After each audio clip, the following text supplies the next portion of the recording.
Today, we're excited to welcome back Dr. Bill Schindler. If you missed his first appearance, be sure to check out episode 8 of the Primal Foundations podcast.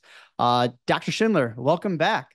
Yeah, pleasure to be here. So, what number are you on now? That was number eight. How many have You you were done? number 8. I think I'm on like 30 something now. Very So nice. slowly but surely getting there. I actually I just interviewed Sean Baker yesterday.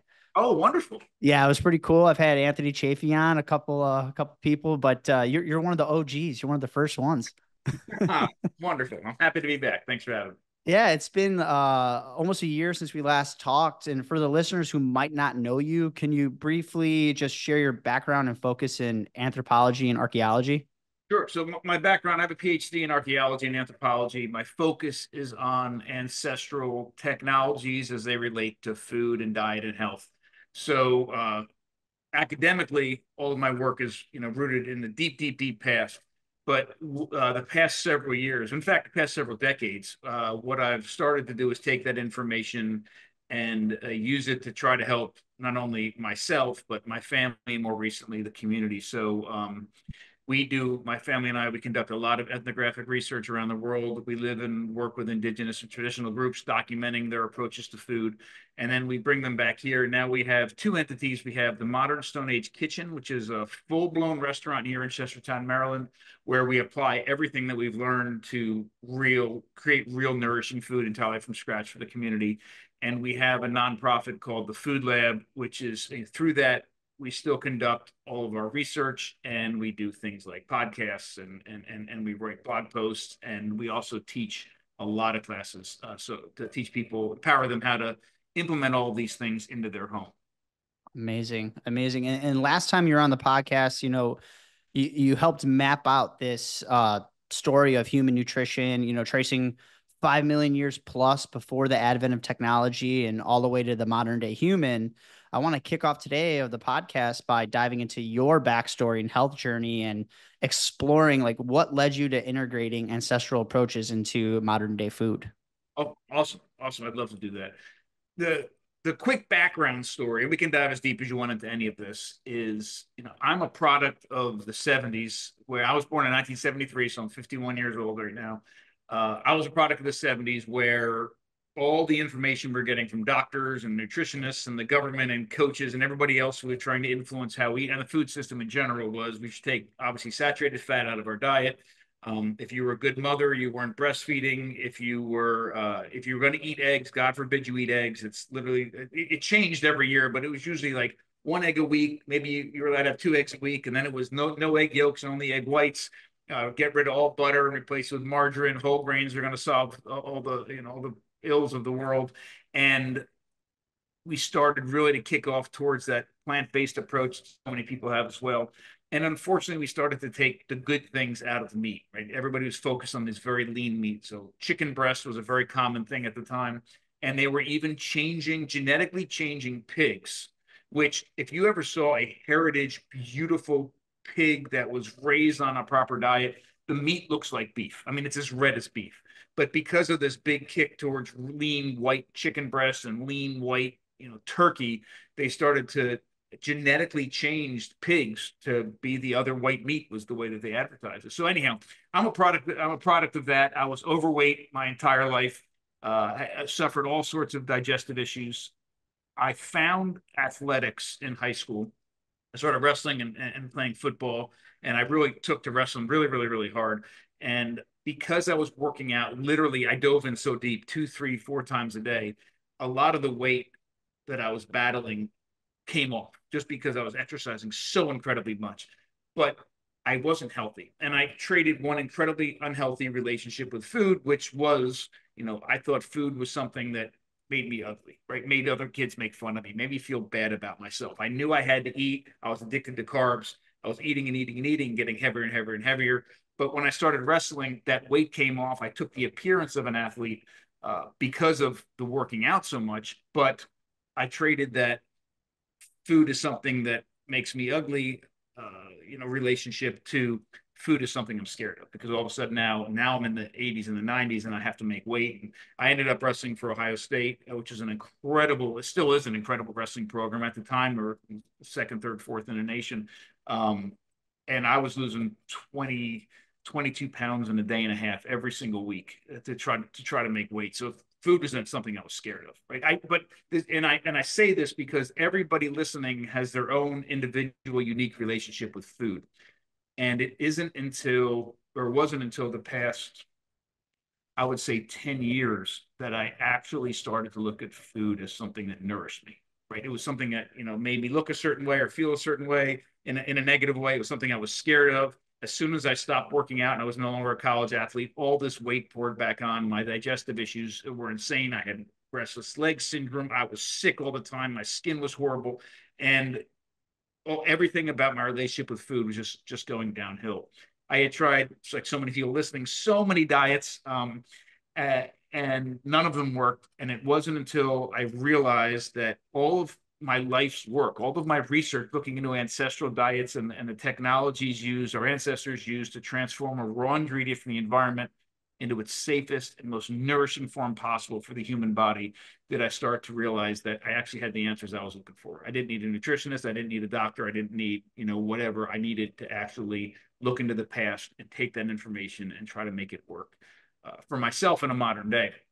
One of the things we talked about the last time I was on is that we're in a very unique place now as modern humans, in that our bodies are essentially 300,000 years old. Like the first modern day Homo sapiens, literally our ancestors who would have looked exactly like us, had the same size guts, the same size teeth, the same stature, the same biological needs, appear 300,000 years ago. And we haven't really changed biologically since. There's been obviously environmental factors that have influenced certain things, but biologically, we're essentially the same. So our diets, our dietary needs from a biological perspective haven't changed in 300,000 years.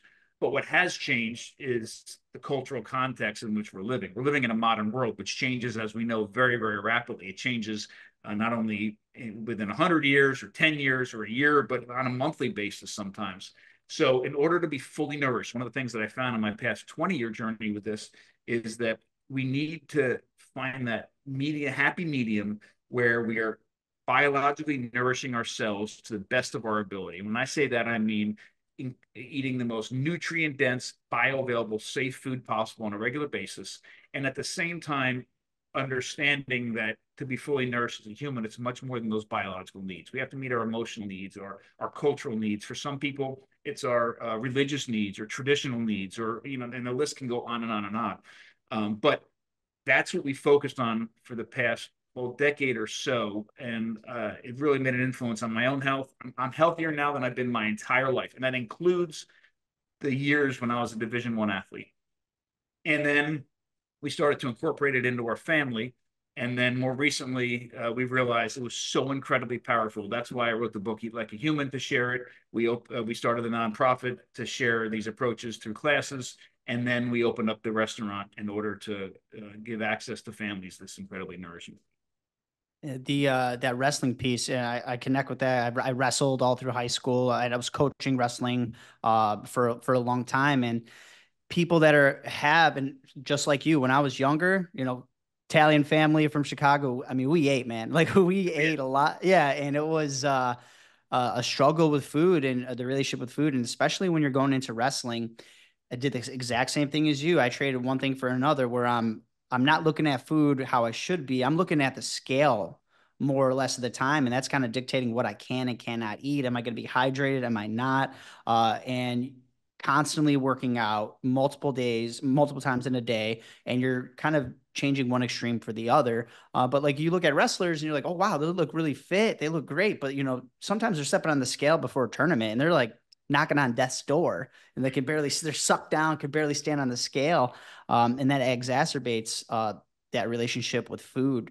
Mm-hmm. And kind of nowadays, you're finding all these things and you're using different technologies to eat kind of modern day. I kind of want to talk about, the technology differences between animals and plants, right? And in particular, detoxifying plants. Absolutely. And let me just real quick say, one of the coolest things on a professional level that's happened to me in years is like the week before the world shut down for COVID. uh, I was actually in Brazil at a conference speaking was it was a fantastic conference called Fruto, and it was co-hosted by one of the people that set it up was a guy named Alex Atala.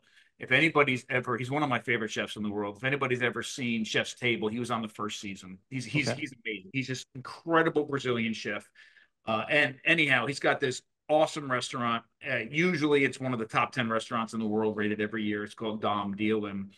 And after I gave my presentation about the role that technology plays in transforming food for humans into its most incredible, nourishing form possible, he asked if I could come into the restaurant before service one night and work with everybody on this team and have them just make a very simple stone flake. Because one of the parts of my presentation was the power of when our ancestors made their first tool and it transformed their relationship with everything in the world around them.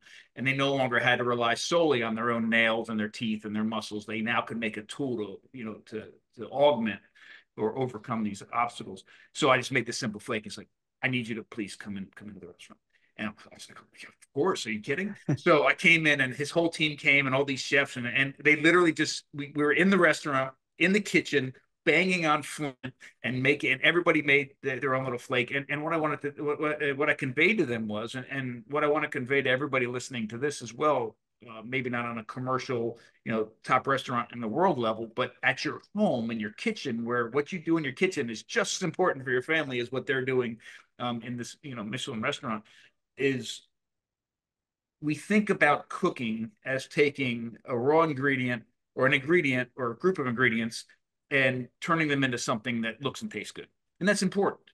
But the reality is the role of what you're doing in the kitchen is so much more, and the power of it is so much more. You are taking a raw ingredient that in almost every case has no business going into a human body, a human digestive tract. We are just simply not equipped to handle most of the foods in the world by themselves, and turning them into something that provides incredible nourishing qualities. You're literally nourishing your family because you're using the stove the right way or the oven the right way or the Vitamix the right way or whatever things that you're doing. You're making a raw ingredient safer, more nutrient dense, and more bioavailable than taking that and literally nourishing the people that you love.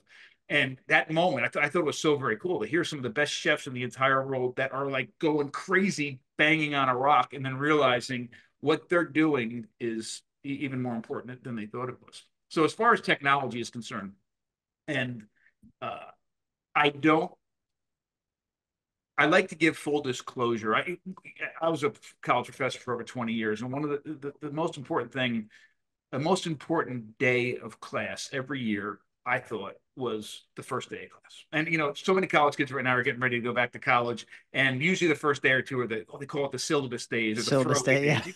You don't even have to bring your books. You just sit there. They pass out the syllabus. They do some kind of icebreaker activity, and then you move on.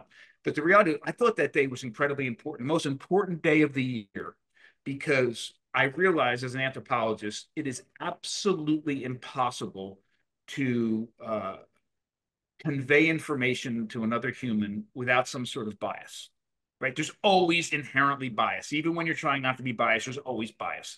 So what I wanted to do in those days, not only meet my students, but have my students truly meet me, know where I'm coming from, because no matter how unbiased I try to be to relay information, they have to understand exactly where I'm coming from to literally cut through the BS. Because there's always going to be a little bit of BS. So I think it's very important in these conversations, especially where we've gotten to the point now where there's like literally these wars between carnivores and vegans and all these other things that are happening. I think it's very important for you to understand where I am to kind of cut through it, any BS that I may be maybe unintentionally spouting. So one thing is I am my wife and I both follow a very, very, very low carb ketogenic diet, and we're in ketosis most of the time. And almost the majority of the nutrients that we consume come from animal sources. But we do eat some plants. And I am not an anti-plant person in any form. The plants that we eat, however, are we carefully select for a number of different reasons, and we'll get into this a little bit deeper, I'm sure, over the rest of the time we have together today. But we selectively we intentionally choose low toxic plants, low toxic parts of plants, and then we always do something to those plants to make sure that they're not only as safe to eat as possible, but the nutrients in them are in a state that my body can actually do something with them. So this is not an anti-plant conversation by any means, but it is an anti-some plant conversation. And I think it's very important for people to understand. First of all, no matter if you're coming at this, I'm sure you have a already self-selected audience listening to this, but whether you're vegan or vegetarian or carnivore or whatever you are, take please what I'm saying with an open mind, because some of it is literally going to transform your health. I can promise you that. So from a technological perspective, we can divide food coming from the plant resources and food coming from animal resources in several different ways. And they're very significant. And it really, this is the foundation for the way that I approach these foods in general and think about them. So number one, and all of this is hunter-gatherer existence. We're not talking about agriculture. We're not talking about modern commercial things, because a lot of it's thrown on its head. But as hunter-gatherers, for the majority of the time that humans and our ancestors have been on this planet, the vast majority of it, let's look at the role that technology plays in actually getting resources from our environment. Right. So in other words, instead of stripping it out naked and throwing you in the middle of the woods and saying, what kind of food can you get with our fingers and our nails and our teeth and whatever, using tools. What tools do we need to get these things? A lot of technology goes into getting animals, like a massive amount of technology goes into getting animals. So we create things like throwing sticks and boomerangs and atlatls and bows and arrows and nets and traps and fishing hooks and all these things to overcome our physical limitations as humans, because we can't run that fast. We don't have huge canines. Our eyesight isn't like an eagle. We can't fly. We can't do a lot of those things. So we need to overcome those physical limitations and actually get the animal. Plants, on the other hand, don't require much technologies to access. Now, again, this is pre-agriculture. So we need a digging stick to get at roots, and maybe a sharp blade that cuts certain things. But for the most part, we can collectively forage with our hands and get berries and get whatever, shoots and leaves and those sorts of things. So we need a lot of technology to get an animal, very little technology to get the plant. But everything gets thrown on its head as soon as we have that resource and have to get it ready for our bodies to safely derive nutrition from it, right? And efficiently do it. So from an animal perspective, we don't have to do a thing. Like, we literally need a sharp edge, and the most nutrient dense bioavailable parts of an animal, the blood, the fat, the organs, are in their raw state in almost every case, are already as safe and bioavailable and nutrient dense as they can possibly be. Period. We just got to dive in and start eating. The meat, almost the same. And I know there's a huge debate about this, but one of my go-to people for thinking about the difference between cooked meat and raw meat is a guy named Richard Wrangham, and he's a primatologist from Harvard. He's written a fantastic book about the role that fire and cooking's played in our human evolution. And according to him, and I tend to agree with this, can humans derive incredible nutrition from a hunk of raw red meat? Absolutely. But can we get that nutrition without our bodies working so hard if we slightly chemically and physically process that meat? And the answer is yes. So when I say physically process, I mean give our jaws a little bit of break. And probably everybody listening to this has chewed on a hunk of raw meat. If you haven't, you've chewed on a hunk of steak, and you chew, and it's just cooked beautifully. You chew and you chew and you chew and you chew, and then you finally swallow it. So things like, if you think about, you go to the best restaurant in the world and you order a hunk of raw red meat, it comes in one of two ways: either carpaccio, which means it's sliced super thin, or tartare, which means it's ground up like hamburger. And I know we don't think of that as processing, but it is. Like that, slicing it really thin or grinding it up already gives our bodies an advantage to access the nutrients in there. We don't have to chew so long. We don't have to chew so much. So a little bit of physical processing helps. And the second thing is the chemical part, the cooking. A little tiny bit of cooking actually helps the nutrients in red meat be more readily absorbed by the human body. So a great way to think about it, I think a rare or medium rare hamburger is like the gold standard. Like, if you literally, and we're almost splitting hairs here, but if you're literally saying, okay, how can I access all of the nutrients in that meat with my body doing the least amount of work? A ground up ground for being hamburger, and then a little tiny bit of cooking can help. But again, we're splitting hairs because a hunk of raw red meat compared to a piece of broccoli is night and day anyhow. But the point is the amount of technology needed to take a dead animal and get all the nutrients from my body is very, very minimal. A sharp edge is all that you need to get into the animal. But plants are the exact opposite. This is what people really, really, really need to think about. Even though it didn't take me much to get those plants as far as technology is concerned, in literally every single case, to make those plants safe to eat, to make the nutrients in those plants available to the human body, and we have an incredibly inefficient digestive tract, we have to do something to those plants. And depending on the plant, depending on the toxin, depending on the nutrients we're trying to make available, there's a lot of different technologies that we figured out over the past hundreds of thousands of years. Fermentation is incredibly powerful in many cases. Drying, cooking, again, a little bit of heat. Some of these toxins are sensitive to heat. Leaching, some of these toxins are water soluble. All of those. Maize is a great example of a plant that has nutrients in it. Corn. If you consume that corn in any form other than going through an ancestral process called nixtamalization, then some of those nutrients will go directly through your digestive tract. I don't care if it is ground up corn. I don't care if it's polenta. I don't care if it's grits. I don't care what it is. There is an ancient process that's thousands and thousands of years old called nixtamalization that is required to, especially for the niacin, take the niacin form that's in that maize and turn it into something that our bodies can actually access. And the list goes on and on. So the point is, and you have somebody like Anthony Chaffee, who's a very good friend of mine, and I think his approach is amazing, who says, well, why even bother? Like, and I get it. Like, okay, if it takes this much effort to make that plant safe to eat and make the little bit of nutrients that are in there actually available to our bodies, like, why even do it? So his choice has been, I'm just going to eat meat. And it makes complete sense. In many indigenous and traditional groups around the world for hundreds of thousands of years, they've made a slightly different decision. They've said, hey, I'm going to eat a massive amount of resources coming from animals, but I'm also going to include plants in my diet. And when I do, or when we do, we are going to make sure they go through these processes to make them as safe and nourishing as they can possibly be. And they've worked. They've done a fantastic job.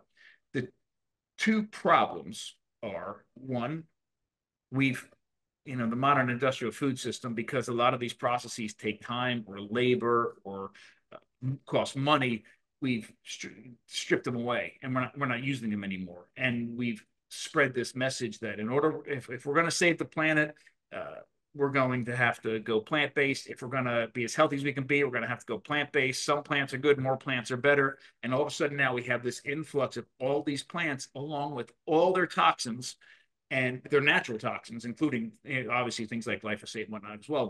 But all these toxins and the nutrients that are in there, because they're not processed properly, are passing directly through our bodies, and our bodies aren't accessing them, and it's a huge debacle. So what I hope we can get to too is strategies we can use with plants. But when you think about that, the image I have in my head is, and first off, we're talking millions of years of diversity, and humans, after a certain period of time, spread literally all over the world. So there's a massive amount of diversity, and over millions of years and over the entire planet. And I'm trying to distill it down into one conversation that lasts less than an hour. So what I don't want to have anybody consider the idea that what I'm going to say here is exactly what everybody did, because that's not the case. But the image in general I have of the past is we were getting the most of our incredible nutrition from animal resources. I'm confident for the past 2 million years, we've been eating the entire animal. So not just meat, but we're eating the entire animal. And in most cases, we are including plants at some level in our diet. But when they're in our diet in the past, they're always hyper local, hyper seasonal, and have gone through some sort of technological processing to make them as safe, nutrient dense, and bioavailable as possible. I don't know many people today, even in the vegan and vegetarian world, that are adhering to those kind of principles around their plants. And as a result of that, there's a whole lot of health issues that are plaguing modern humans today. And when they're And you're talking about the whole animal too. And this is one thing that gets kind of misconstrued a little bit. Maybe can share about it is like all the organ meats, right? Liver, heart, all those things. A lot of people think that it's a necessity to have that to have like this complete diet versus just eating animal meat. Is that something that, the whole thing is, oh, when you make a kill, the liver's the first thing that people are going to be consuming because it's the most nutrient dense. So there's a couple caveats there. I will say if you, and I'm 100% convinced of this, and there's people in the carnivore world that do disagree with me here, and but if what you're after, if the reason that you are adopting a carnivore or carnivore-like diet is because you are trying to eat in an ancestrally appropriate way, and if you're trying to maximize nutrient diversity, nutrient bioavailability, and nutrient density. If those are your goals, and I think for most people in the carnivore world, those are the goals, then you need to eat the entire animal. Like that's the only way to maximize all of it. It also clicks or checks some other boxes that are incredibly important to me and I think incredibly important to other people. It is the most ethical way to approach consuming an animal because if you look at if you take an average beef cat and weigh it, butcher it, and then weigh the pieces that end up on the grocery store shelves that are available to most modern consumers in the Western world, you're literally talking about half of that animal by weight makes it to the grocery store shelves.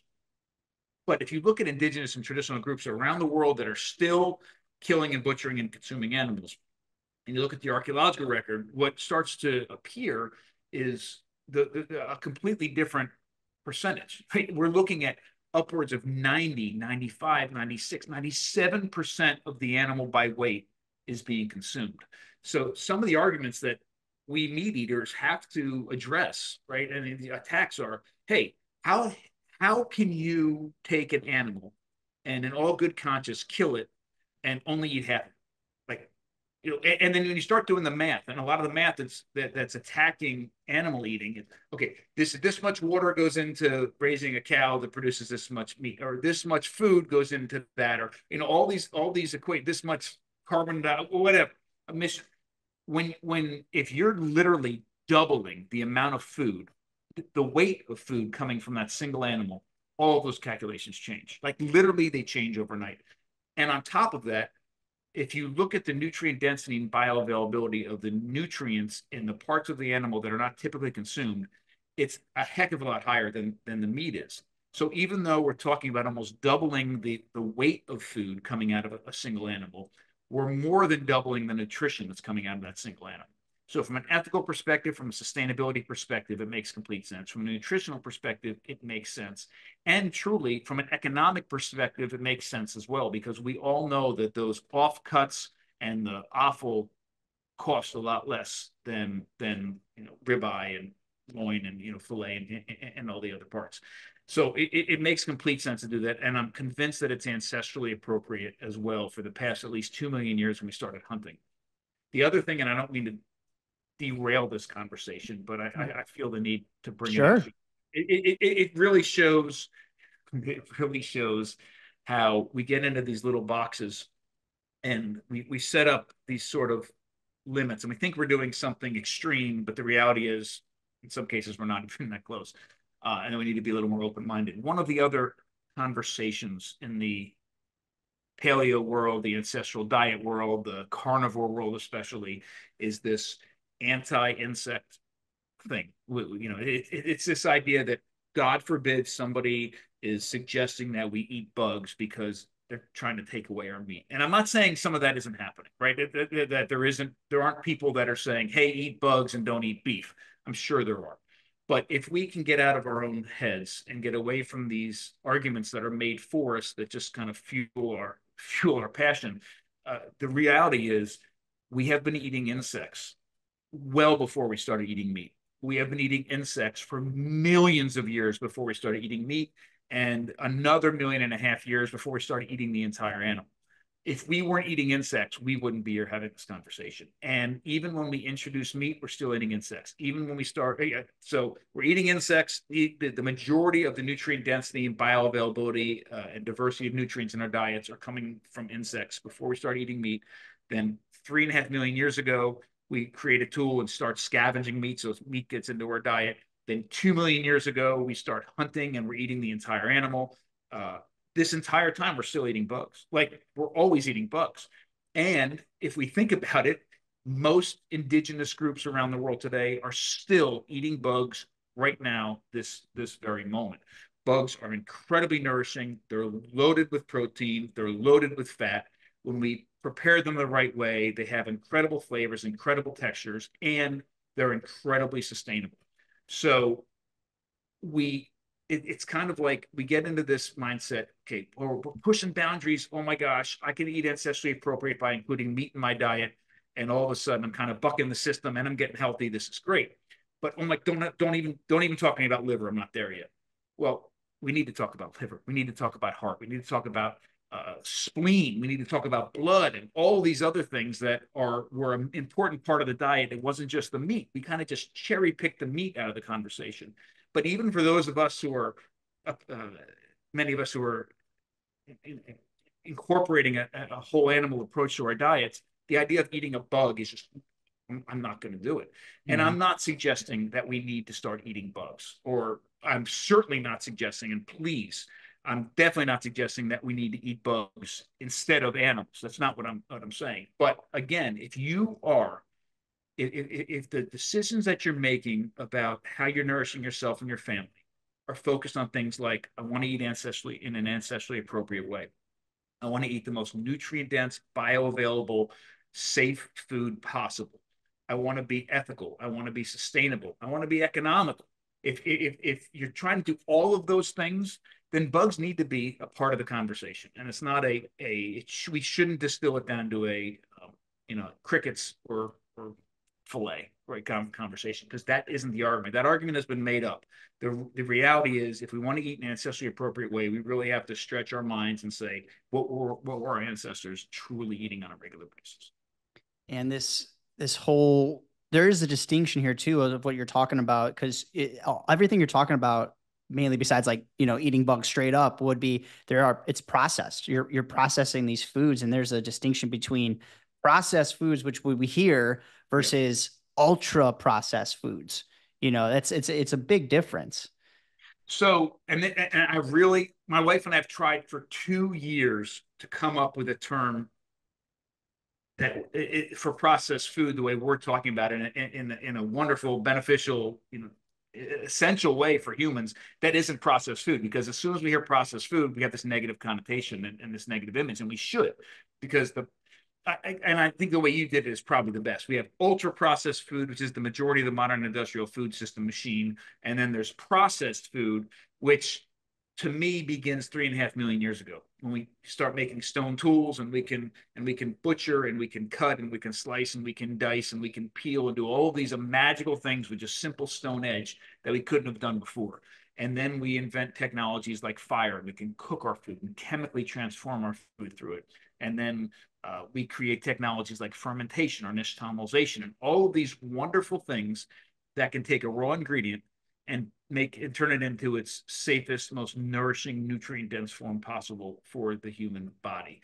And for anybody who didn't listen to the earlier podcast where you and I spoke, one thing I want to make sure that everybody understands at the beginning of this is, and it's foundational to everything we're talking about, is the idea that we have an incredibly inefficient digestive tract as humans. Like, we absolutely require these technologies to take this raw ingredient and make the most use of it inside of our bodies.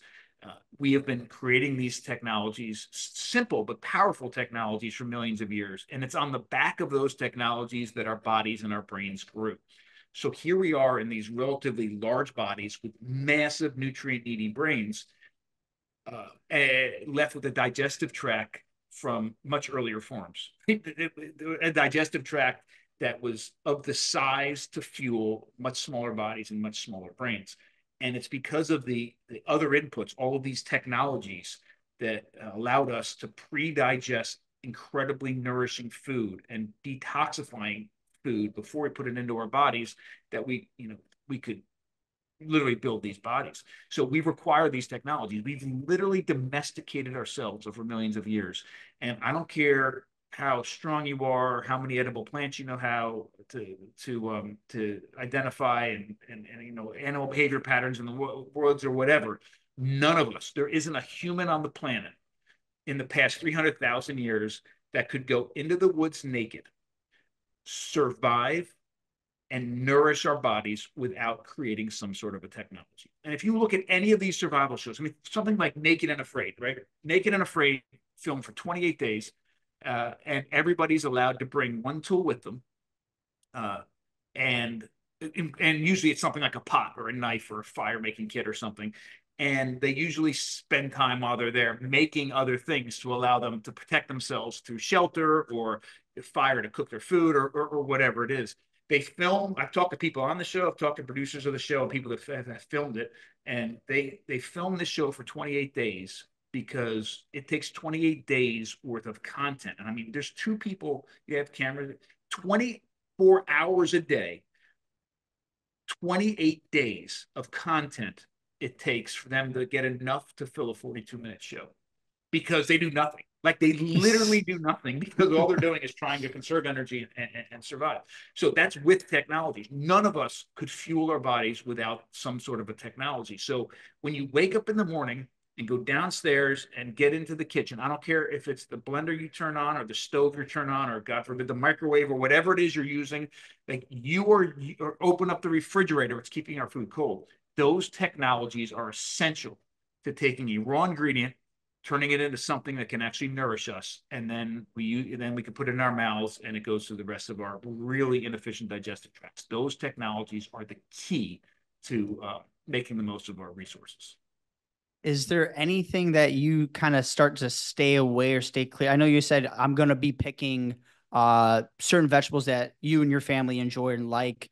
Is there certain things you like want to stay away from, that even though you're like even toxifying? I think I even heard you tell a story about you were like with the school something foraging group, and then somebody found a mushroom, and you're like, yeah, that's bad, but like spinach is like even worse. Like, you kind of talk about that a little bit, and like, Yeah, is there anything you steer clear of? I forget where I was saying it, and who was it? I think it was the Meat Mafia guys or whatever were talking about it, and they cut it up and they put it on, and they did a great job creating a little clickbait with it. Yeah, Um, there you go, Brett. but but the uh, um, the comments were insane because it was a little bit taken out of context. So if you cut this up, you got to keep the No, context. no, no. So we'll go So full clip. here's what I said. So it was last year. I was doing a foraging tour for a local high school, and the campus, it's a private school, and the campus is on beautiful wooded property on a river, gorgeous. And we spent about an hour foraging, and we were going through the woods, and we came across this one particular mushroom, a jack-o'-lantern mushroom, which is really, really poisonous. And I said, hey, I said that mushroom will kill you if you eat it. And one of the students like, oh, would you say that that's the most dangerous plant then to humans? And first off, a bunch of the comments on the thing were that mushrooms aren't plants. So I'm splitting hairs here, but regardless, from the plant world, I looked at her and I said, no. I said, absolutely not. She said, you just said that would kill us. I said, oh yeah, it would. I said, if I ate that mushroom and you guys saw me eat that mushroom, you would see my liver shut down, my kidneys shut down. I'd be in immense pain, and then eventually I'd die. So that mushroom was incredibly poisonous and scary and toxic to me, but none of you would ever eat that mushroom again. Like, to me, there's some sort of relative safety there, because the immediate or somewhat immediate response to eating that mushroom that I shouldn't have eaten is not only apparent to me, but it's apparent to everybody around me. I said the most dangerous plants to me are the ones that you're eating them and you don't necessarily immediately feel the effects of it. In fact, you don't feel it that day, you don't feel it that week, and then you continue to eat it thinking you're in from a relative safe perspective, right? You're eating it and you're eating it, and then months or years later, because that toxin has been built up in your body over time, you start experiencing these symptoms, and somebody might come to you and say, hey, that pain that you're feeling, or that kidney stones, or that particular type of gout that you have, or there's issues with your corneas, that neck issue that you have, it's probably because of that spinach. And you're like, no, it can't be that spinach. I've been eating that spinach for years. And then you're like, exactly. And but it'd be so hard for you because you spent years in this mindset. Your relationship with spinach or almonds or whatever high oxalate foods it happens to be is that, oh, this is good for me. The media tells me this is good for me. My doctor said eat more of this, and I'm eating it and eating it and eating it. And for years, you've had this mindset that this is good for me, and you haven't felt a negative effect immediately after you've eaten it or within a day. And all of a sudden, 5 years later, you have all these issues, and it's actually due to the fact that there's been low level poisoning happening for all this time. So I told you earlier that the differences, we talk about differences between technologies regarding animals and plants. Animals require technologies to get them, plants require almost none. But once you have them, animals are an incredible nutrient dense bioavailable resource. All you need is a sharp edge of a rock, sharp edge of a knife, whatever. But plants, all the hard work begins once you've gotten those plants. I've spent the last 20 years of my life studying traditional ways of detoxifying plants and making them more bioavailable. And there's amazing ways to do it. I was down in Bolivia and Peru working with indigenous Aymara and Quechua Indians, right where the potato was first domesticated, to understand how they detoxify potatoes. We've done fermentation stuff, all sorts of things. The one toxin that I have never found a suitable way to deal with or mitigate the issues of for humans are oxalates. Oxalates are finally getting a lot more attention. There's a lot of people talking about them now. I credit Sally Norton to being the one who's really brought it to our attention. I've had my own incredibly horrible oxalate experiences. I was experiencing oxalate toxicity for many years of my life because I was eating massive amounts of almonds, massive amounts of nuts in general, but massive amounts of almonds. That's what actually got me in trouble. For some people, it's almond milk. For some people, it's spinach. And the quick story I'm sure everybody listening has heard some version of oxalates, but I'll give you the very, very, very quick version. Oxalates are produced by certain plants in certain parts of plants for two primary reasons. One is a protective mechanism, which is the main reason why plants produce most of their toxins, but also it helps regulate minerals distribution within those plants. So it serves a very important function for plants. When we eat plants that have high levels of these oxalates, the oxalates themselves look like little shards of glass under a microscope. They're incredibly sharp, incredibly dangerous. And when we ingest them, our body can deal with a very limited amount every day and get rid of it. But if we're consuming more than that, our body realizes how incredibly dangerous it is and literally stores them and sequesters them in other places of our body. Usually it's in extremities, it can be in organ tissue, it can be in tissue that's experienced trauma before, and they start to build up. It can be in your corneas. It can be sometimes in reproductive areas. There's a lot of issue. Females have a lot of issues with pain in reproductive areas. I don't know that much about it, so I'm not diving in deep to it, but it can cause all sorts of issues. And over time, it builds up and builds up and builds up. And eventually you start feeling symptoms of it once you've gotten to this certain level of toxicity. Sometimes it takes months, sometimes it takes years to get there, depending on several factors. How much of it you're eating, what you're eating it with, but also some of us, it seems like, and I'm convinced there's some sort of cofactor or cofactors happening that makes some people a little bit more susceptible than others. Now, there is a probiotic gut microbe that helps us deal with oxalates, that if you haven't been breastfed, if you've eaten or taken a lot of antibiotics as a child, there's a very good chance you no longer have that in your body any longer. That's one issue. The amount of calcium and magnesium and potassium we have in our body, which combine with it, can make a big difference. So if we're lacking in some of those, that can also cause issues. But regardless, these are incredibly dangerous. And I'm continuing to dive incredibly deep to figure out how to mitigate these issues. There has to be some way. I haven't found it yet. There's several peer-reviewed articles that suggest that fermentation can help at some level, but at the end of every one of them, then they're like, look, the effects of the fermentation are like almost nothing. Like it wasn't worth the effort because nothing really changed. There's some suggestion that cooking high oxalate foods with dairy can make a difference. So in other words, spinach is one of the worst offenders of oxalates. Cooking spinach with cream or spinach with milk allows the calcium to bind to the oxalate, produce calcium oxalate, and supposedly that form of calcium oxalate is something that'll pass through our bodies a little bit easier. There's some suggestions that supplementation, things like magnesium citrate, can help, but no matter what, the reality is these many of the things that are touted by the modern industrial food system today as superfoods, spinach, almonds, kale, those sorts of things, beets, are loaded with oxalates. And I completely stay away from all of them, completely in my diet, and we serve none of them in our restaurant. We actually have an oxalate policy here. So we do everything 100% from scratch here. We do all of our own butchering. We make all of our cheese. We make all of our sourdough. Everything's made 100% from scratch. So we can control that process, which we've spent the last hour talking about, which is so important. But because we can't use a process to mitigate the issues of oxalates, we're just keeping them at a very low level in anything that we do. So here's biggest offenders: spinach, Swiss chard, rhubarb, certain kales, pine nuts, sesame seeds, poppy seeds. Many nuts in general are incredible offenders. Believe it or not, chocolate can be an issue, especially dark chocolate has a higher concentration of oxalates because once you sort of dilute it down and you have your different milk chocolates and you're actually adding other things to dilute down the total level of oxalates.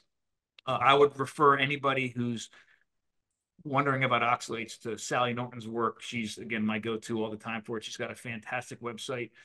She has a book that came out about 1.5 years ago called Toxic Superfoods. It's incredible. Mm-hmm. And she just came out a few months ago with a supplement to it, a companion that is the spiral-bound amazing resource, which has the most up-to-date information about the oxalate levels in different foods. And it's sort of color-coded. It's very easy reference. She's fantastic. But so the takeaway with this is plants are incredibly dangerous in many cases.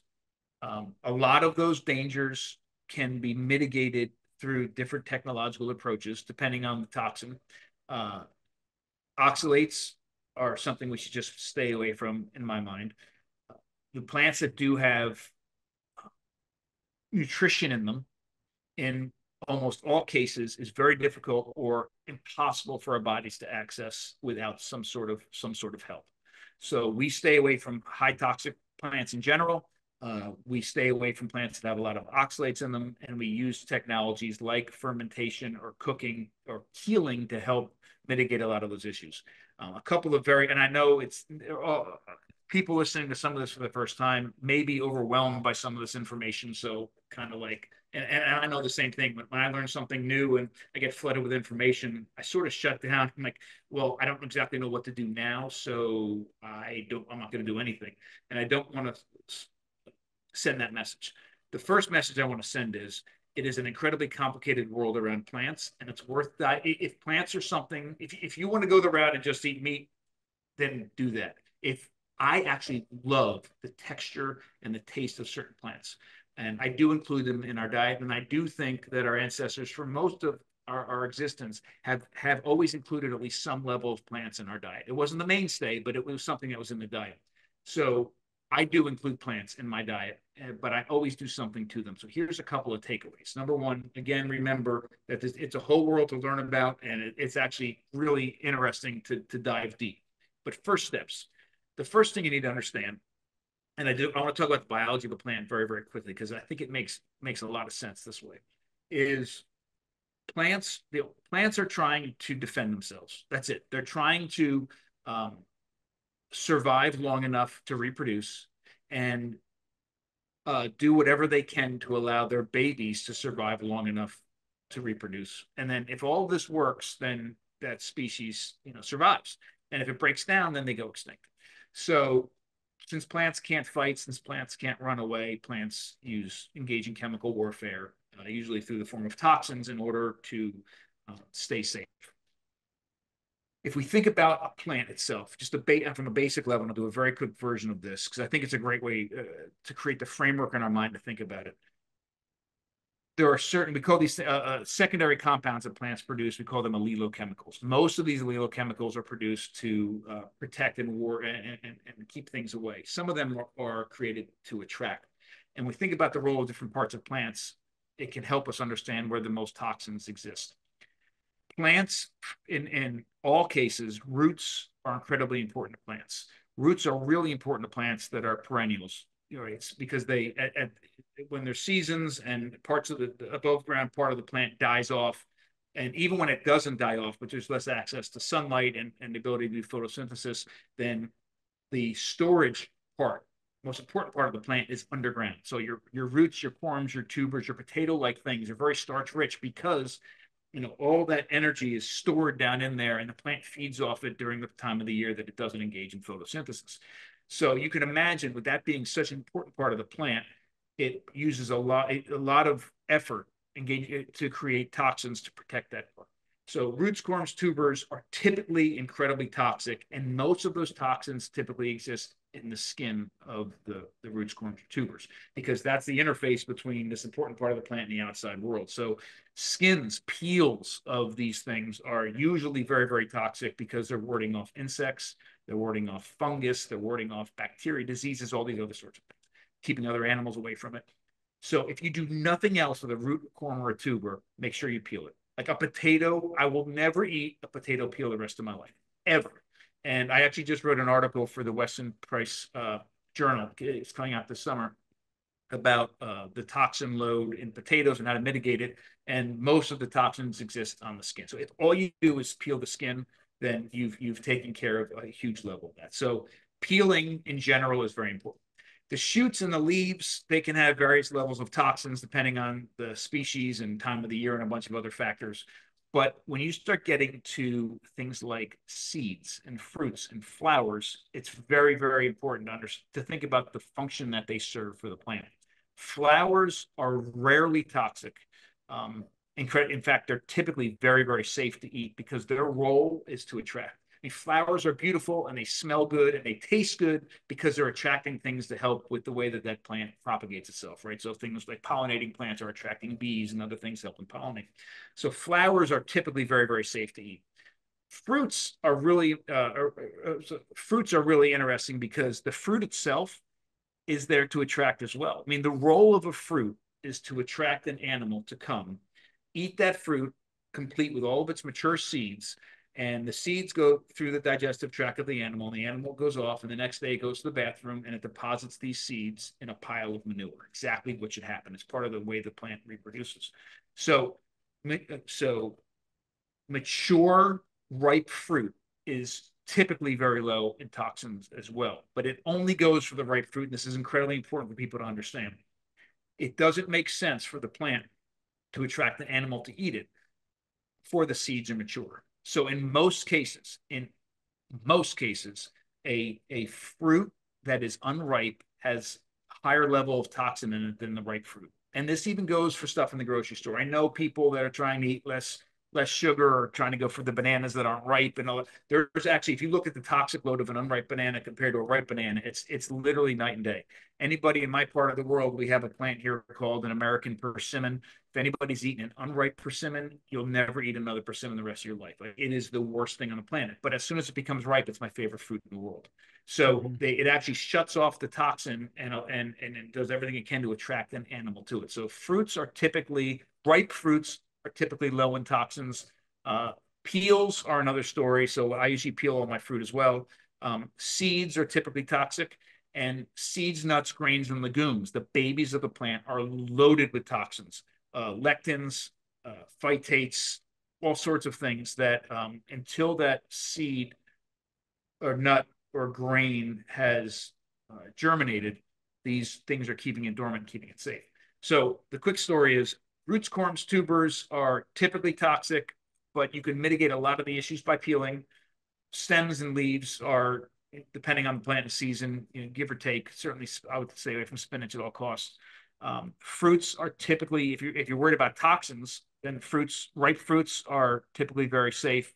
seeds, nuts, grains, and legumes, if you were going to incorporate any of them into your diet, they should always be processed first at some level. Fermentation, sprouting, soaking, there's a number of ways to help mitigate those effects.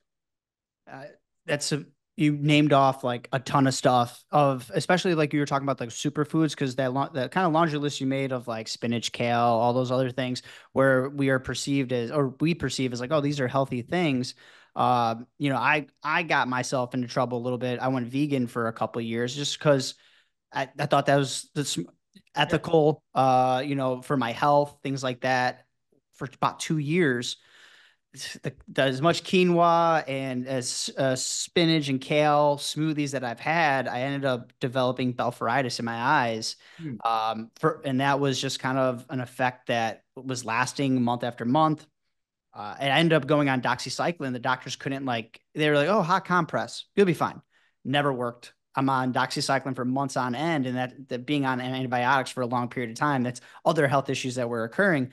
And I was lucky and when people hear this podcast, this one thing I want to talk about too is you mentioned all Sally Norton's work, but if you are going to cut those things out to do it slowly, I was lucky enough to I didn't know what I was doing at the time, but I went from vegan to keto, and so I did still have vegetables in my diet, and then for a while, and then I slowly went into carnivore.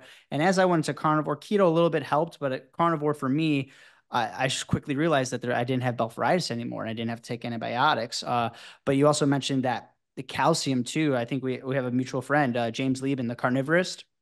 Yeah, so he talks about how he does like raw cheeses and things like that to help with that oxalate dumping. And there's things that can help mitigate that. But for people that are listening to this, they're like, I'm cutting out spinach today. It's like, all right, well, hold on. Like, if you've been eating that for a very long time, Yeah. definitely read Sally's book. And also, like, take a slower process because there's things that could happen to you just from cutting cold turkey. I'm glad you said that. Thank you. I forgot that. Yes, what happens typically is if you're experiencing major oxalate toxicity and you completely cut them out of your diet, the trend is your body feels awesome for like 2 or 3 weeks, and then when your body realizes that you're not ingesting all these oxalates, it says, "Hey, it's just safe to get rid of the stuff that I have Yeah. stored," and then it starts releasing that, and it can be at minimum painful or at maximum dangerous. So there is a way to do it. Sally talks through it quite a bit. In fact, I would dive deep in the work she's doing because she's even seeing that even when you've cut out, and this happened to me as well, when you've cut the oxalates out of your diet and you're eating a very low oxalate diet, about 3 years after you started eating low oxalate, most of her patients start experiencing some sort of oxalate dumping. And that means there's like this massive release of these oxalates. Again, some people, I had it, I had oxalates dumping out through the skin around my mouth. Some people have them dump out of their cornea. Some people have them dump out of their skin in other places. It's painful. It's unsightly. Uh, necessary, but it happens. And if you read some of her work, one of the things she's found is when that starts happening, you maybe up your intake of oxalates for a little while just to trick your body into not releasing so much so fast. But I tell you, this is one of those things where I'm not trying to sell you a thing. Neither of us are trying to sell you a thing. Neither of us are trying to put you on a supplement or anything. It is if you are experiencing pain that you don't understand, pain or discomfort that you don't understand where it's coming from, and your doctor is making you feel a little bit silly because you've been in 3 or 4 times and they're kind of like, look, it must be in your head, or at least giving you that feeling, and you haven't figured it out. And you look at the list of high oxalate foods and you realize that, hey, I'm eating a lot of these things. Like I drink a lot of black tea, or I eat a massive amount of almonds, or I'm drinking almond milk on a regular basis, or whatever. You've identified that, then it's worth at least looking into to say, hey, can I slowly start cutting some of these things out of my diet? It's not going to cost you a dime, right? And then see if I feel any relief. And I will tell you, it's transformed my life. And I think it's one of the largest things attributing to pain and discomfort today in the modern world, because it's such a huge. I'll give you another great example. My wife and I were doing a presentation at a local event where it was for families that have experienced loss, for kids that have lost a parent or parents, and we did some programming with them, and then we did some programming with the other the other adults that were there, and we were talking about how important it is to take care of yourself before you're trying to take care of somebody else. Like, and food is essential to that. And we got on this oxalate conversation, and people just took to it. They're asking all these questions because obviously many people there were experiencing things that very well could have been attributed to oxalates. And one woman came up to me afterwards and she said that her 16-year-old daughter just presented with kidney stones two months earlier. And we started to talk about what her diet was. She was eating an extremely high oxalate diet. I mean, 16 years old. It's an issue right now. That's just like diabetes and so many other issues are affecting younger and younger people. So is this. Yeah. And I want to transition too into and all these they're connected, but making this connection back with your food and where it comes from. I know you're kind of talking about like what kind of got you into trouble a little bit was like massive amount of almonds and like, right, quote unquote, almonds are a superfood. You got to have some almonds in there. But what it would take to actually, we walk into a supermarket and it's hard to pull people. It's like almost pulling them out the matrix, right? You walk into a supermarket, you see all this food the abundance is wild. The bag of almonds is huge, but what it would actually take for you if you were out in the wild to get that many almonds and consume it, it would be a lot of work. But connecting ourselves back to where our food comes from is something that I'm passionate about, and I'm trying to learn more myself. But you're doing something too as well with the modern Stone Age is offering classes like different types of classes, also like butchering classes and hunting. Can you kind of talk about that a little bit? Absolutely. So I will tell you that we do a lot of different things, but I think the most important thing or the root of everything that we're striving to do is focus on the key word you said. It's connection. It's connecting. If we can connect to number one, ourselves, our family and our community, incredibly important.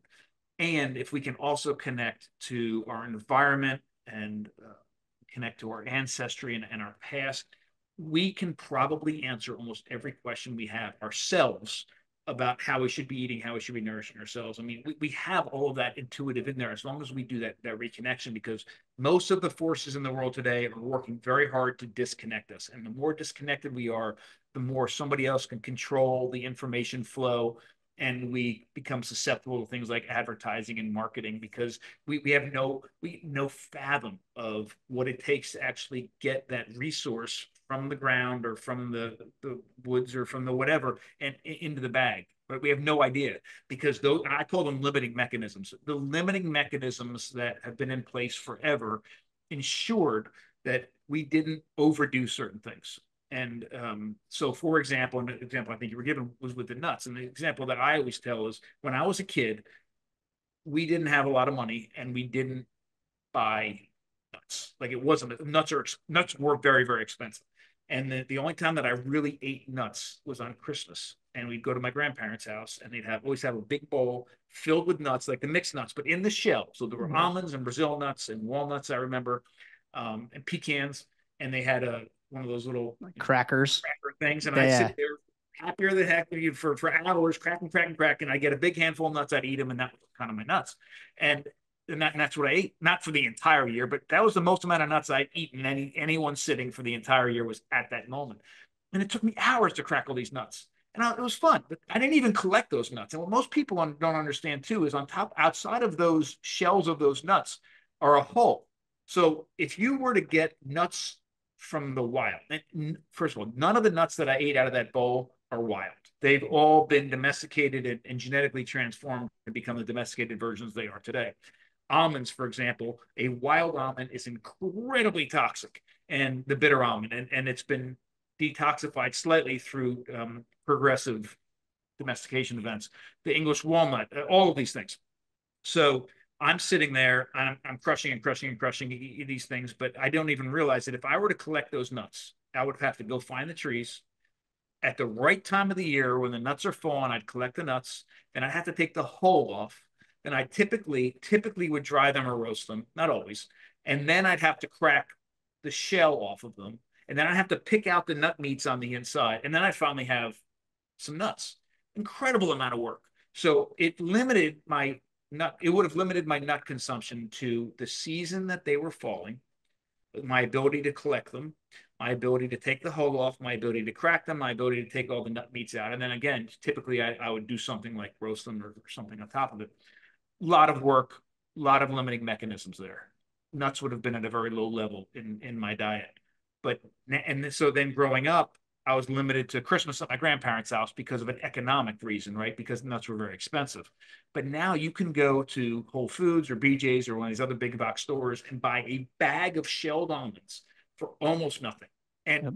most people in the world can afford the bag of shelled almonds. And we're being told by the media that almonds are amazing. We should be eating almond this. And if we're gluten free, it's almond flour and then almond milk and all these other things. All this and all these almonds all of a sudden are in my diet that physically could never have been in my diet before at that level past.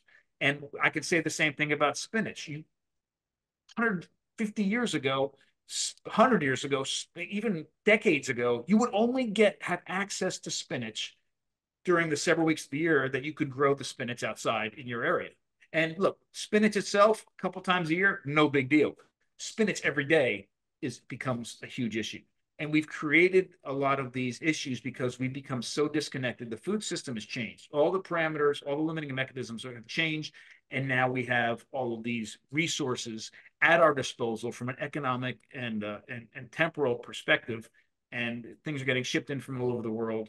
And then we're being told that being lied to, but we're being told eat more of this, eat more of this, eat more of this. And then all of a sudden we have these issues that we've never had before from that particular food because we never ate it at that level. Another great example, just because I'm reading the book right now, I did a blog post on it on Monday, but there's something called the drunken monkey hypothesis, which suggests that an anthropologist from the University of California, Berkeley, came up with a hypothesis. It suggests that mammals in general, with primates, seek out alcohol, naturally occurring alcohol, whenever possible.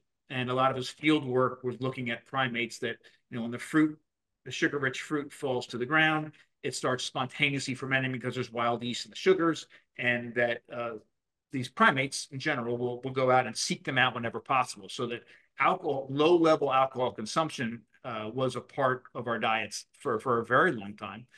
But eating the fermented fruit conveys all sorts of nutritional advantages. It was kind of his hypothesis. But then he says, that's one thing. In the past, when you have a little bit of fruit falling a few times a year and it's fermenting and you get a little bit of it, it's one thing. But now, if his hypothesis is correct, and we're prone to being drawn towards alcohol, and now all of a sudden we can walk into a liquor store and buy whatever we want any time of the year in massive concentrated quantities, we don't have the mechanisms. There's no more limiting mechanisms there in place, and it can result in all sorts of issues with alcohol. And I think there's a lot of that.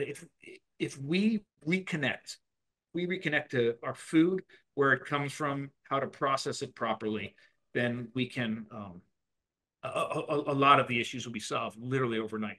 And I just want to give you one other very quick example, because I know you mentioned wanting to talk about the blue zones. Yeah. I think I can end this part of the conversation with a dramatic example. So about a little over a year ago, we were in Sardinia doing research, and the research we were going to do was focused on a particular kind of cheese.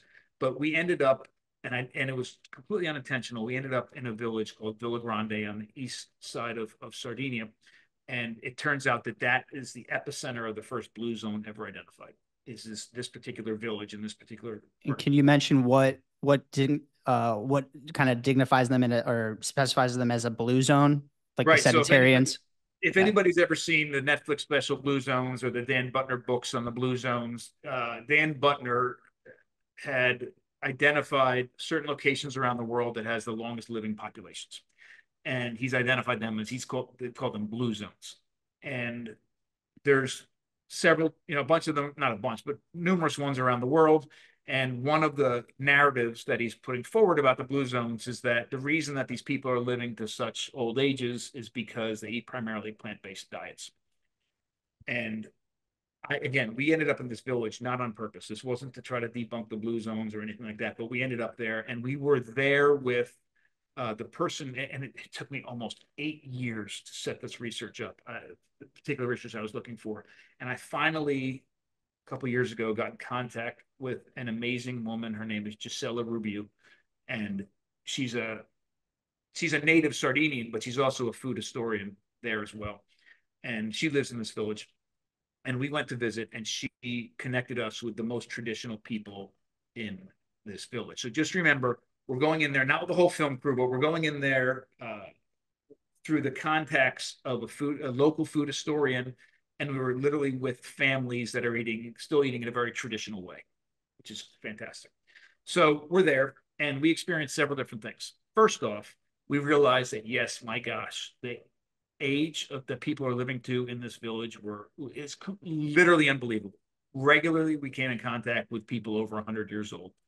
And the other cool thing about it is they weren't, it wasn't that we went to a nursing home to see people bedridden on oxygen and, what have you, to see people that were over 100 years old. No, we saw people over 100 years old walking up and down the mountains on a regular basis. The guy next door to the family we were living with for several days was 100, I think he was 103. He lived on the second floor of the house. Up and down the house, up and down the steps every single day, was going and moving. It was unbelievable. And everybody we came in contact with, their minds were, I mean, some of this is anecdotal, but everybody we came in contact with, their minds were there. I mean, it was, you looked and felt like you were engaging with somebody that was 20, 30 years younger than they actually were. So that part of the Blue Zone piece is correct.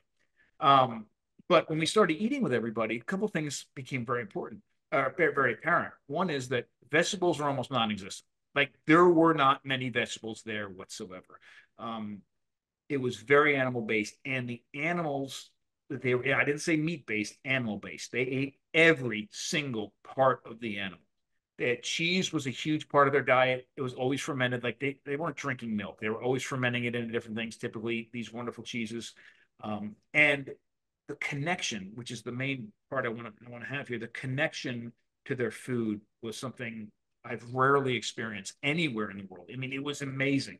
So we sat down to meals, incredible meals with multiple families, but this particular family, the Maru family, is the one I'm thinking about.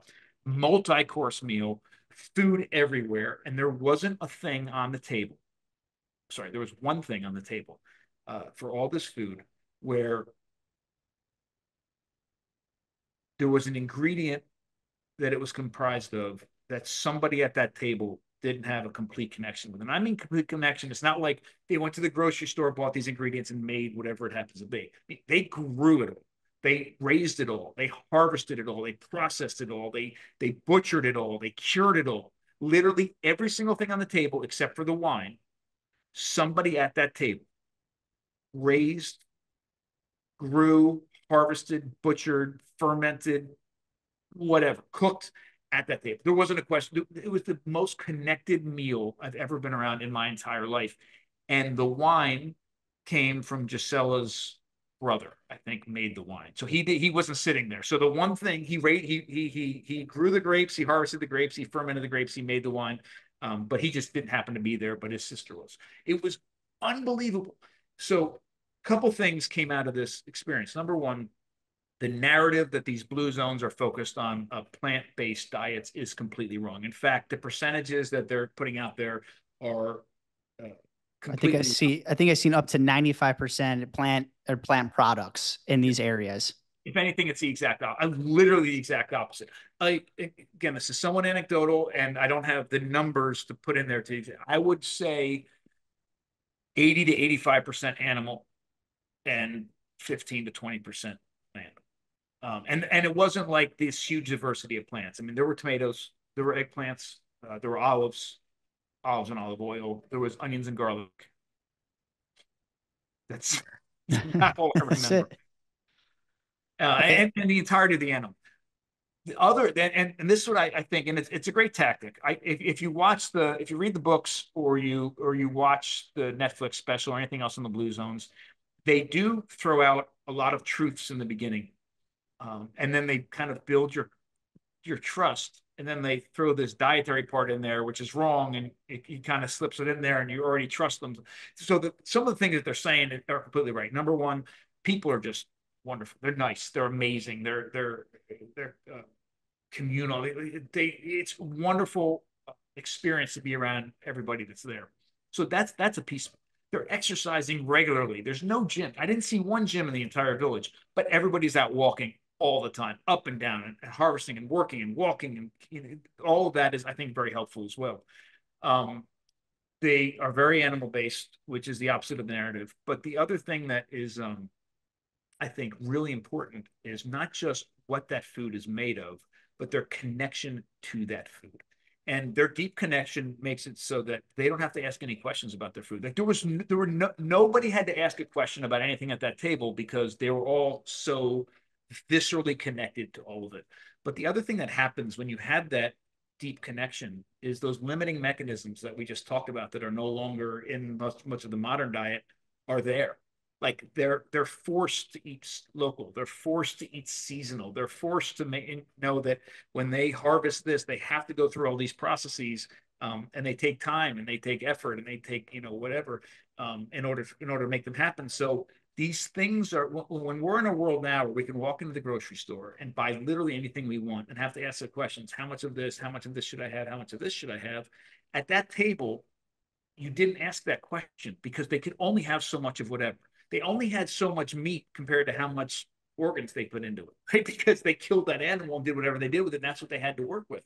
So those ratios, those weird things in our modern diets, like we can go into the grocery store now and listen to somebody that tells us we should eat nothing but lean chicken breast, and go into the grocery store, not see a chicken, not see a chicken thigh, a chicken liver, a chicken anything, and walk out with 30 pounds of chicken breast in a package is really, really weird and odd. It's equally as odd to say, oh my gosh, I know that I need to start eating more offal, and liver is an amazing superfood. And you can go into a store and actually go in there and buy containers of nothing but chicken livers and walk out with no other part of the chicken. That is equally as weird. But that table we were sitting at had only what they could put in, and literally I don't want to say natural proportions, but the proportions that made sense given the season and the time and the resources that were available to those people. It was absolutely beautiful.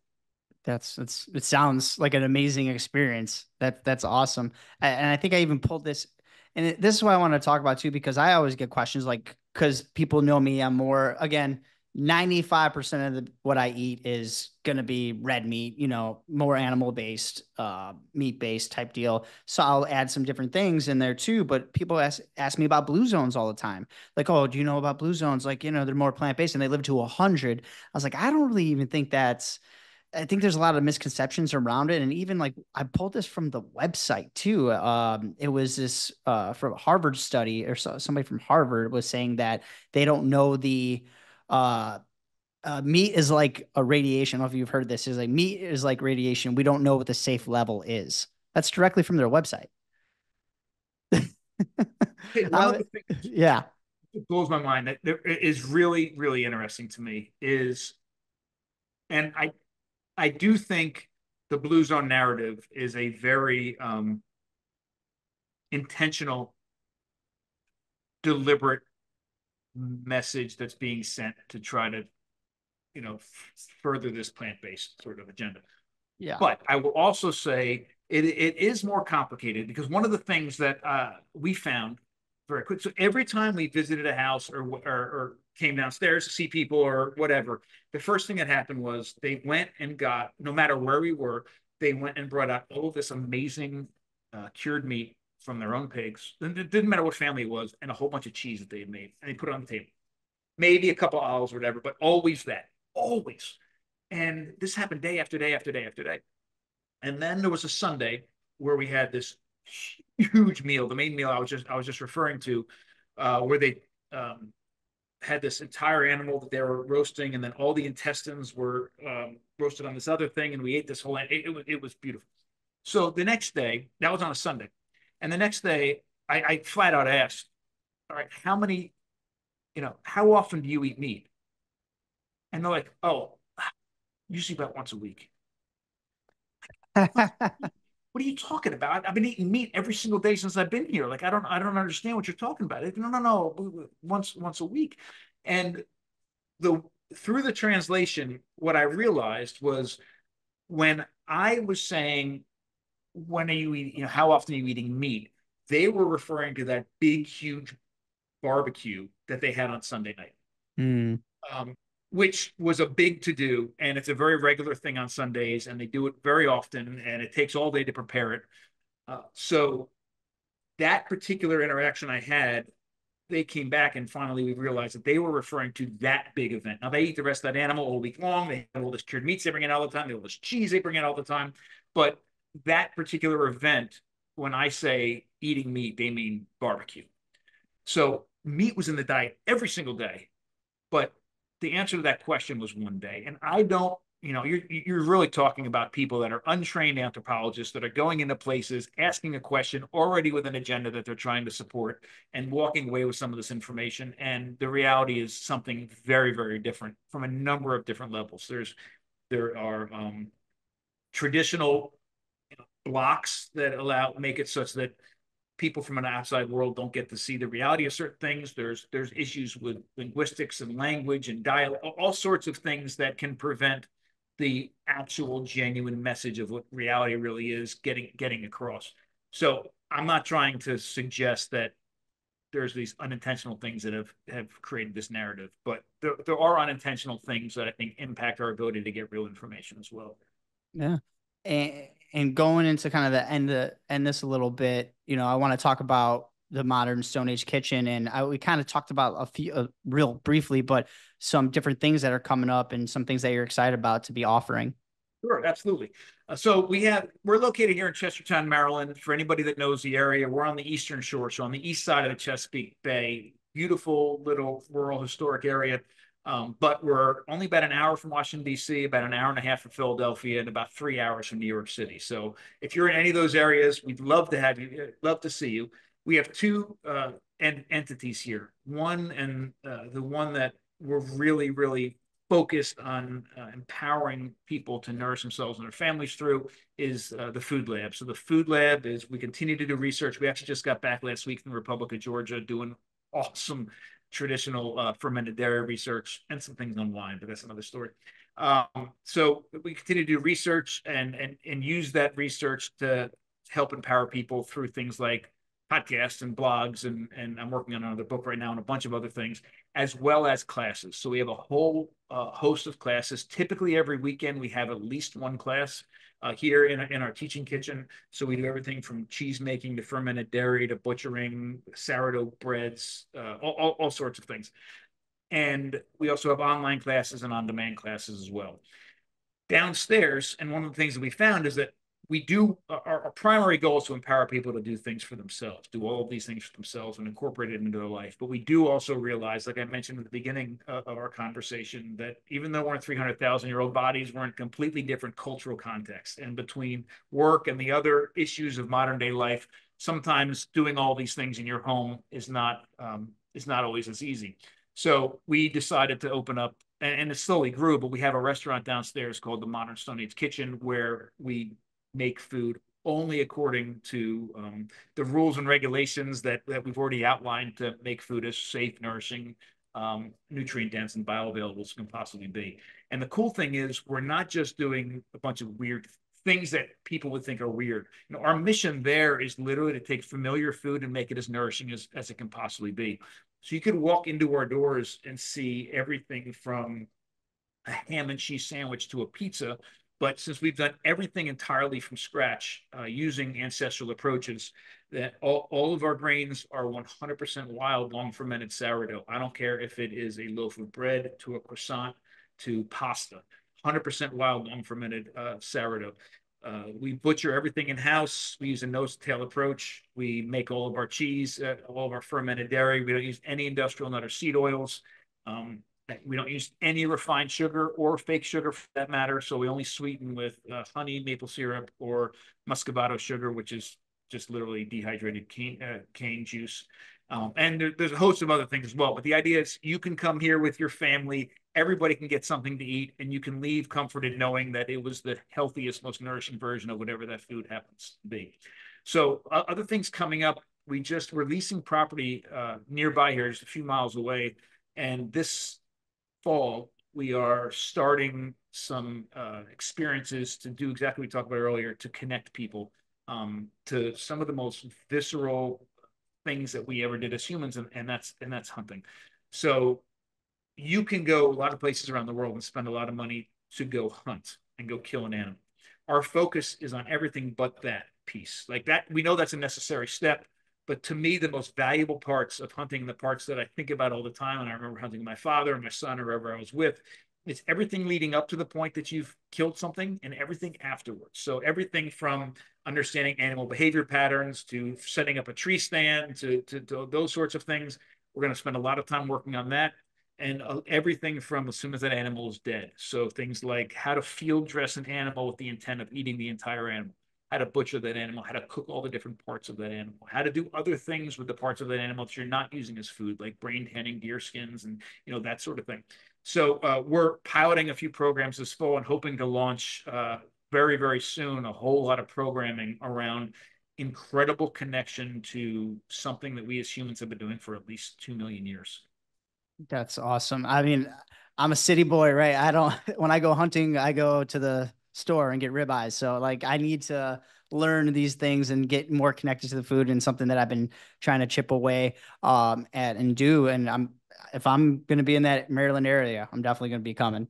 Awesome. Oh, so how can people find you and connect with you? So we have a couple different ways you can connect with us.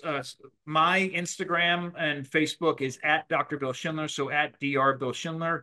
Our nonprofit is at ES Food Lab, so the Eastern Shore Food Lab, and the kitchen, the Modern Stone Age Kitchen, is at Modern Stone Age Kitchen.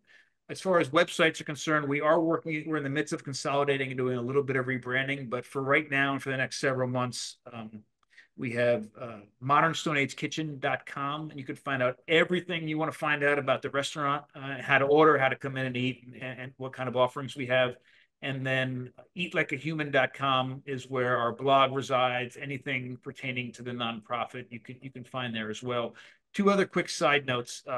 We do now have a bed and breakfast next door. So anybody coming outside, we've approached that bed and breakfast from the same approach that we have for food, we've done for lifestyle in general. So we have, really, really high quality natural linens. We have, blue light blocking light bulbs in the bedroom. All those sorts of things that anybody that has this sort of focus to food probably would enjoy having in the other parts of their life as well. We are also engaging and launching in a capital campaign in November. It's going to launch on November 9th. And this is going to allow us to really take that next step to connecting people in every way possible to themselves, their family, their community, their environment, their food, their health. And we'll have more information about that coming up as well. But to Cool. keep an eye out, because we could use the support, and I think we're doing really incredible work. Yeah, I think you are as well. And, and thank you for all the work that you're doing and helping people. And like you were saying, nourishing the community and making the connection back with your food. I'm definitely going to put all these stuff in the show notes. And I appreciate you again coming on and taking the time. Truly my pleasure. Always good to see you, and happy to talk anytime. Awesome. And thanks for everybody again listening to the Primal Foundations podcast.